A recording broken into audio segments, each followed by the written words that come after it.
अवधूत चिंतन श्री गुरुदेव दत्त श्री स्वामी समर्थ.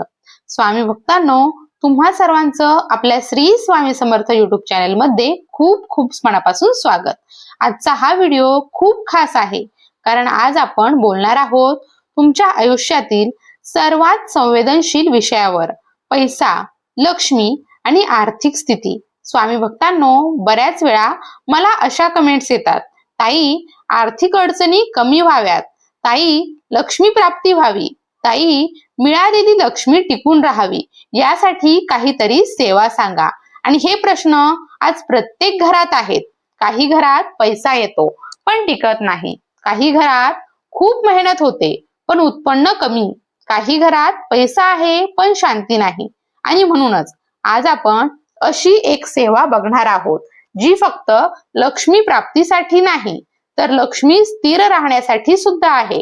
पण सेवा सांगण्याआधी काही गोष्टी स्पष्ट करणं खूप गरजेचं आहे, कारण फक्त मंत्र करून किंवा पूजा करून सगळं बदलतं असं नाही. त्यासाठी आपल्या वागण्यात बदल हवा, आपल्या सवयींमध्ये बदल हवा.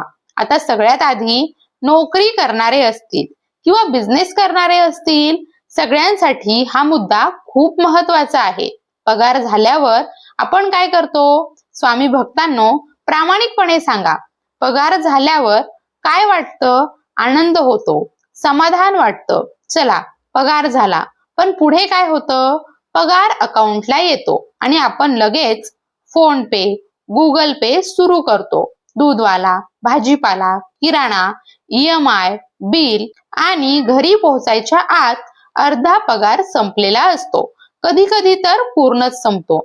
आणि मग आपण म्हणतो पैसा टिकत नाही. पण इथेच आपण चूक करतो, कारण लक्ष्मीला स्थिर होण्यासाठी वेळ हा दिला जात नाही. आता आधीच्या काळात काय व्हायचं? पगार झाला की पैसे घरी आणले जायचे, देवाजवळ ठेवले जायचे, हळद कुंकू लावलं जायचं, पूजा केली जायची आणि मग त्या पैशांचा वापर केला जायचा. म्हणजे काय? लक्ष्मीला घरात स्थान दिलं जायचं.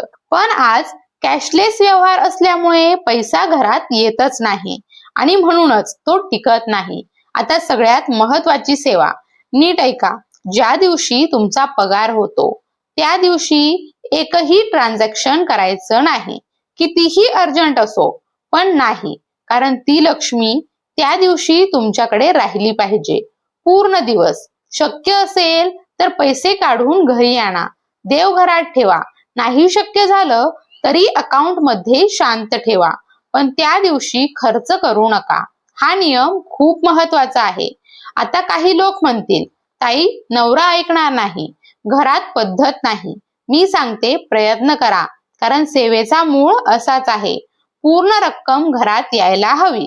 नाही शक्य झालं तरी जास्तीत जास्त रक्कम घरी आणा आणि देवघरामध्ये ठेवा. त्या दिवशी कुठलाही व्यवहार नाही. ही सवय तुमच्या घराला शिस्त लावते. आता दुसरी महत्वाची गोष्ट, तुमच्या पगारातून एक ठरलेली रक्कम बाजूला काढा. कितीही असो, कमी असो, 50 रुपये असो, 100 रुपये असो, 500 रुपये असो, पण काढा. कुळदेवीच्या नावाने एक गल्ला करा किंवा वही ठेवा आणि दर महिन्याला त्या रकमेची भर टाका. वर्षभरात ती मोठी रक्कम होते आणि त्यातून देवीसाठी काहीतरी करता येतं. चांदीची वस्तू, मूर्ती, अलंकार किंवा दान. म्हणजे काय? पैसा फक्त खर्च नाही तर पवित्र उपयोगासाठी वापरला जातो आणि इथेच लक्ष्मी स्थिर होते. स्वामी भक्तांनो, आतापर्यंत आपण समजून घेतलं पगाराच्या दिवशी काय करायचं, घरात लक्ष्मी कशी आणायची आणि शिस्त कशी ठेवायची. आता पुढचा सगळ्यात महत्वाचा भाग, लक्ष्मी प्राप्ती आणि स्थिरतेसाठी सेवा. स्वामी भक्तांनो, फक्त पैसा कमावणं महत्वाचं नाही, तो टिकणं आणि योग्य ठिकाणी वापरला जाणं हे देखील जास्त महत्वाचं आहे. आता ही जी सेवा आहे ती खूप सोपी आहे, पण सातत्याने केली तर परिणाम खूप खोल आहे.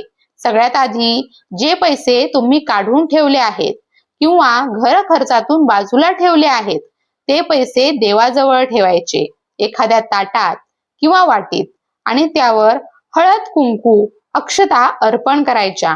म्हणजे काय? आपण त्या लक्ष्मीला देवी स्वरूप मानतो आणि तिचा सन्मान करतो. आता यापुढे त्या पैशांसमोर काही मंत्र आणि स्तोत्र म्हणायचे आहेत. लक्ष देऊन ऐका. विष्णू गायत्री मंत्र, लक्ष्मी गायत्री मंत्र, कुबेर मंत्र, नवार्णव मंत्र आणि एक माळ श्री स्वामी समर्थांचा जप. त्याचबरोबर एक वेळा श्री सुक्तम, एक वेळा व्यंकटेश स्तोत्र. खर तर श्री सुक्त 100 वेळा, व्यंकटेश स्तोत्र 100 वेळा, पण आजच्या धावपळीच्या जीवनात ते शक्य नसतं, म्हणून आपण एक वेळा घेतो. पण भावना पूर्ण असली पाहिजे, कारण संख्या नाही, भावना ही खूप महत्वाची असते. आता ही सेवा कशासाठी? लक्ष्मी प्राप्ती व्हावी आणि प्राप्त झालेली लक्ष्मी स्थिर राहावी. ही सगळ्यात मोठी गोष्ट आहे, कारण मिळणं सोपं आहे पण टिकणं कठीण आहे.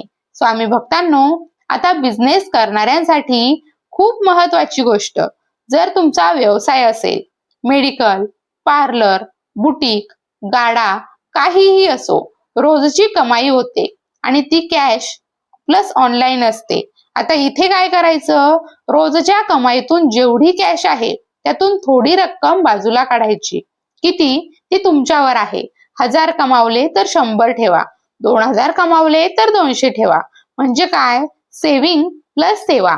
आणि महिन्याच्या शेवटी ती सगळी रक्कम एकत्र करायची, देवाजवळ ठेवायची, हळद कुंकू लावायचं आणि तीच सेवा करायची. मंत्र, स्तोत्र आणि प्रार्थना. आई, माझ्या व्यवसायात वाढ होऊ दे, यश मिळू दे, सतत प्रगती होऊ दे, ही भावना ठेवायची. स्वामी भक्तांनो, इथे एक महत्वाची गोष्ट समजून घ्या.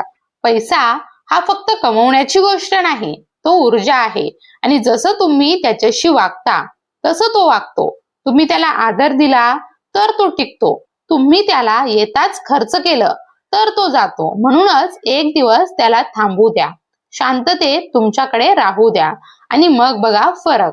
हळूहळू घरात बदल दिसेल, आर्थिक स्थिती सुधारेल, खर्चावर नियंत्रण येईल आणि सगळ्यात महत्वाचं, मनात समाधान येईल, कारण तुम्ही शिस्त लावली आहे आणि लक्ष्मीला सन्मान दिला आहे.